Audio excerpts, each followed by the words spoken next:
I saw an interview with a Turkish boy and the presenter.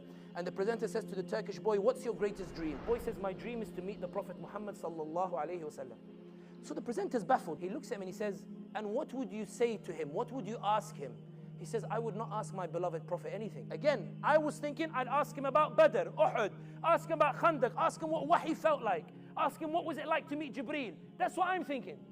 He says, I wouldn't ask my beloved Prophet anything. So what would you do when you meet him? He said, I would thank him. Thank him for what? I would thank him that when his society turned on him and he could have given up the message, he chose not to do so and he kept going. When they put thorns in his path because they wanted to deride him, he would feel the pain, but he didn't give up the message, he kept going. When they offered him the sun and the moon, he denied it and he kept going.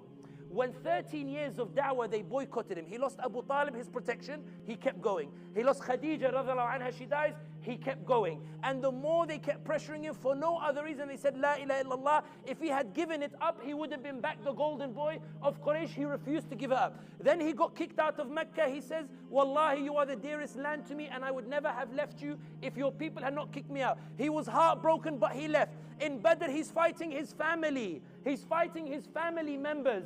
He goes out, he doesn't say, I'm going to give up the message. He keeps going. He's defeated in Uhud. He sees what Hamza does. He doesn't say, why me? Why do I have to keep going the message? He keeps going. The whole of Arabia come against him in the trench in Khandaq. He digs the trench and says, I will keep holding on to this message, even if things are against me. When he turns around, him and his Sahaba, and they say, Mata Nasrullah, when is the victory of Allah coming? He feels it in his heart, that heartbreak. But he keeps going, he keeps going. And when he enters Mecca, he doesn't take revenge. He forgives them and they become flag bearers that carry Islam. And these flag bearers that he forgave, they carried Islam to Turkey, to my forefathers. So Islam could be passed down. So I could be in Jannah before you, Ya Rasulullah, because you denied yourself the dunya and you chose the path of struggle. I was saved.